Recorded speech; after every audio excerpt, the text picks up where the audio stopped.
Bismillahirrahmanirrahim. Assalamualaikum warahmatullahi wabarakatuh. Masih bersama karduk.com. Pada video kali ini kami akan menyampaikan kabar gembira yang datang dari DPR RI, khususnya Komisi 2 DPR RI untuk para tenaga honorer yang mendapatkan kode R2 dan R3 pada pengumuman hasil seleksi P3K tahap 1 terkait dengan peralihan status P3K penuh waktu, yaitu gebrakan baru DPR RI. Begini solusi terbaik untuk para tenaga honorer yang mendapatkan kode R2 dan R3 pada pengumuman hasil seleksi P3K tahap 1 agar bisa segera diangkat menjadi P3K penuh waktu di tahun 2025 ini. Untuk mengetahui lebih detailnya silahkan simak video ini sampai selesai. Tapi sebelum kami lanjutkan, bagi rekan-rekan yang baru menemukan channel ini, tekan like dan subscribe-nya, dan juga tekan lonceng notifikasinya supaya nanti bisa mengetahui informasi terbaru terkait dengan seleksi P3K dan pengangkatan tenaga honorer menjadi ASN tahun 2024-2023.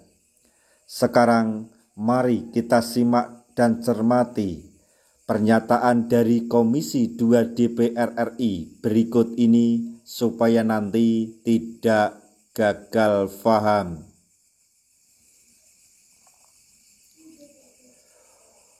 Puluhan ribu tenaga honorer, tepatnya sekitar 20.000 tenaga honorer yang mendapatkan kode R2 dan R3 pada pengumuman hasil seleksi P3K tahap 1 menuntut segera diangkat menjadi P3K penuh waktu di tahun 2025 ini.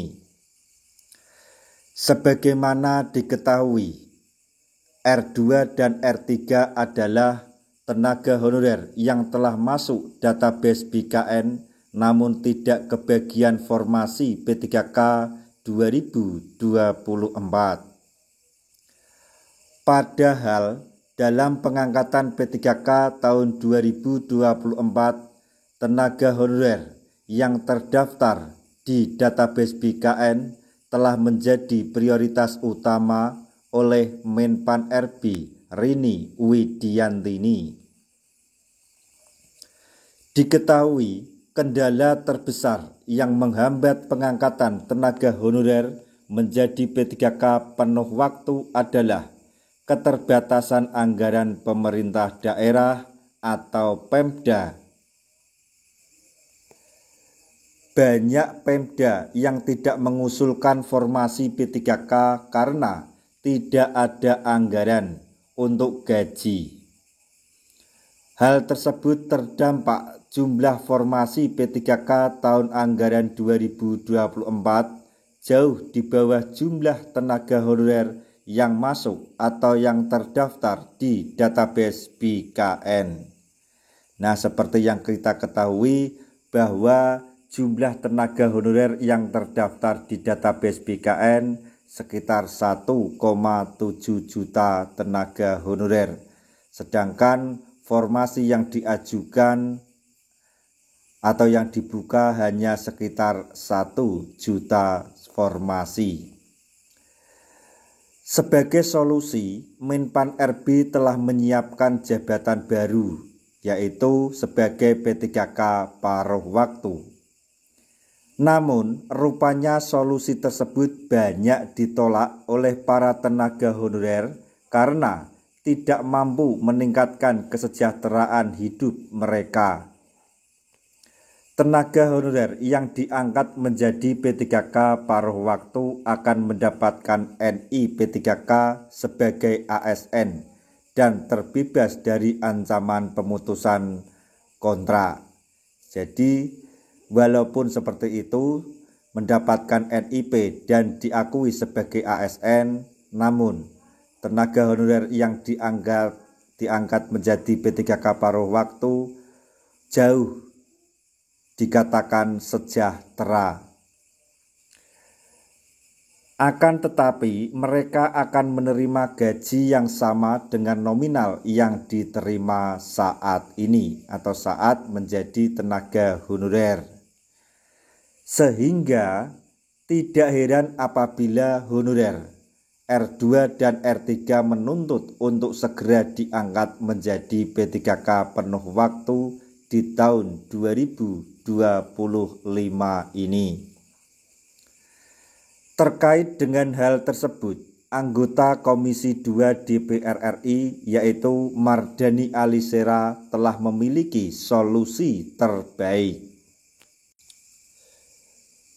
Mardhani Alisera selaku anggota Komisi 2 DPR RI menyampaikan, dalam hal ini Menpan RB dan Menkyu atau Menteri Keuangan yaitu Sri Mulyani harus duduk bersama merancang anggaran gaji untuk tenaga honorer yang tidak tercover oleh Pemda.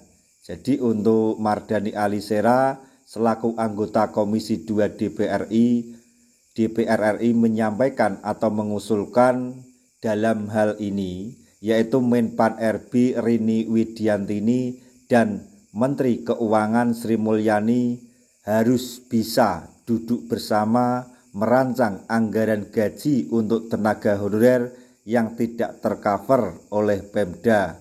Dalam hal ini adalah tenaga honorer yang mendapatkan kode R2 dan R3 pada hasil seleksi P3K tahap 1. Artinya, tenaga honorer tersebut akan menerima gaji langsung dari anggaran pusat. Jadi untuk gaji tenaga honorer tersebut langsung dari pusat atau tenaga honorer yang diangkat menjadi P3K langsung dari pusat, tidak melalui Pemda. Dengan cara tersebut dipastikan seluruh Pemda atau pemerintah daerah akan bersedia membuka formasi P3K sesuai dengan jumlah tenaga honorer di daerah tersebut. Jadi usulan Komisi 2 DPR RI ini sangat masuk akal sekali. Jadi untuk beban anggaran menggaji P3K itu langsung dari pusat, tidak dibebankan oleh daerah, sehingga daerah akan mengusulkan formasi sebanyak-banyaknya untuk mengcover seluruh tenaga honorer yang ada di dalam database BKN. Demikian informasi yang dapat kami sampaikan, informasi sekaligus kabar gembira yang datang dari Komisi 2 DPR RI untuk para tenaga honorer yang mendapatkan kode R2 dan R3, yaitu gebrakan baru DPR RI mengenai solusi terbaik untuk tenaga honorer R2 dan R3 agar segera bisa diangkat menjadi P3K penuh waktu. Semoga informasi ini dapat bermanfaat bagi rekan-rekan tenaga honorer semuanya. Di akhir video kami mengucapkan banyak terima kasih. Wassalamualaikum warahmatullahi wabarakatuh.